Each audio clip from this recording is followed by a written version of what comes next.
সড়কপথে ঈদযাত্রার খবর জানাতে রাজধানীর মহাখালী বাসস্ট্যান্ড থেকে আমাদের সাথে সরাসরি যুক্ত হচ্ছেন সহকর্মী মোহাইমিনুল খান অপু।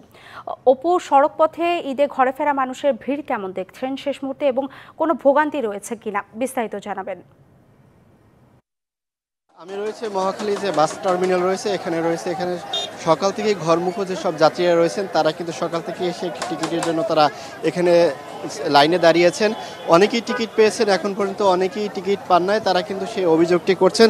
তবে এই মহাখালী বাস টার্মিনালে যে সকল যাত্রীরা আসছেন তাদের অধিকাংশই হচ্ছে আজকে এসেই তারা টিকিট নিয়ে তারা তাদের গন্তব্যের দিকে যাওয়ার চেষ্টা করছেন। তবে আগ থেকে কিন্তু তারা এই টিকিট কেটে রাখেননি। এখানে উত্তর অঞ্চল সহ সিরাজগঞ্জ, জামালপুর।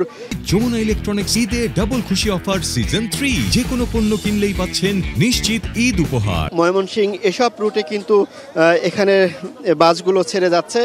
প্রতি ঘন্টায় ঘন্টায় কিন্তু এখান থেকে যেমনি এক একটি রুটের বাসগুলো যাচ্ছে তেমনিভাবে যাত্রীরাও কিন্তু টিকিটের জন্য এখানে লাইনে অপেক্ষা করছেন। আমরা একজন যাত্রীর সাথে কথা বলার চেষ্টা করব, যে জানতে চাইবো যে আপনি কোথা থেকে এসেছেন এবং টিকিট পেয়েছেন কিনা এখন পর্যন্ত। আমি এসেছি যাত্রাবাড়ি থেকে যাব ময়মনসিংহ। আমি আসছি এখানে আপনার 6টা 10 নাগাদ, টিকিট পেয়েছি প্রায় 7টা থেকে। তো আমি বলতে পারি আপনার ফ্যাসিস্ট সরকারের আমল থেকে বর্তমানে অভিযোগ রয়েছে কিনা কোনো ভাড়া নিয়ে? না, আপাতত আপনার মনে করেন যে এখানে যে আমাদের ইউনাইটেড সার্ভিসটা মোটামুটি ভালো দিচ্ছে না, অভিযোগ এখানে 310 টাকা পার জনে ওইটাই নিচ্ছে। আমরা আরেকজনের সাথে কথা বলবো যে আপনি কোথায় যাবেন, কখন এখানে এসেছেন? আমি এসেছি 5টা বাজে, প্রায় সকাল 5টায় আসছি। এখন পর্যন্ত কি কোনো টিকিট পেয়েছেন? টিকিট পেয়েছি কিন্তু গাড়ি আসে না এখন পর্যন্ত।